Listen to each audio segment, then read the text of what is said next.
Takut yang tiba-tiba tak ada suara, tak apa, nanti tengok balik. Saya rasa macam problem je bila kita nak record video. Saya perasan dia terus keluar sound kat atas tu. Kita kena bangkah sound tu. Nanti kalau tidak, nanti kita cakap-cakap kan, tak masuk suara. Itu saya perasan juga kebelakangan tu. Nanti check balik. Okey, mari kita mulakan. Kalau you dah buat, I know that you selalu je kata video ni hujung jari you. Cuma this time kita buat video yang untuk menjual. Bila untuk menjual, you really have to know you jual pada siapa.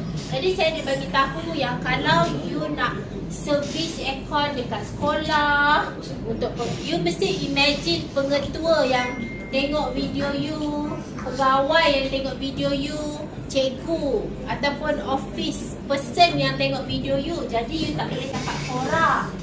Kalau you nak cakap you boleh, atau you nak cakap tuan-puan, atau you nak cakap anda, boleh, sebab dia lebih rasmi. Sebab I know that you buat aircon. Kalau you buat mungkin skincare ataupun produk-produk, tadi saya nampak ada produk motor, produk kasut. Kalau you jual pada usia you, biasalah cakap orang tu kan, sesama you. Okay, my point bukan korang, my point ialah you cakap dengan siapa. Itu point saya. Okay, jom kita tengok video. Thank you untuk yang hantar. And semasa you buat, I believe you dah belajar. Yang you ada yang tanya, Cik Sus, macam mana nak add beg kuning? Tak cukup 1000, tak boleh buat beg kuning. Habis macam mana saya nak berniaga? Tak payahlah saya buat video. You still have to buat video. You kena buat video. Dia macam chicken and egg. Ayam dulu ke telur dulu kan? You kena buat video tau. You kena bina you punya TikTok tu. Siapa tadi tak dapat buat email, nanti cuba balik. Atau kalau you ada email lain, buat dulu untuk aircon you. Lepas tu you boleh tukar bila email you dah siap. Nanti you buat banyak video aircon. Sebab beg kuning dalam tempoh 30 hari, you aim untuk dapat 1000 follower.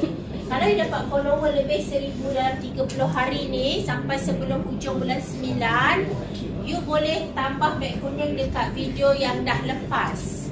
Maksudnya video yang dah post, you boleh tambah beg kuning kemudian. Boleh faham? Faham dalam, tapi you hanya boleh edit video yang 30 hari lepas. Sebab tu you tengok follower you berapa, you aim lah. Sebab kalau kita aim ni maksudnya kita impian, kita buat cita-cita, kita buat action.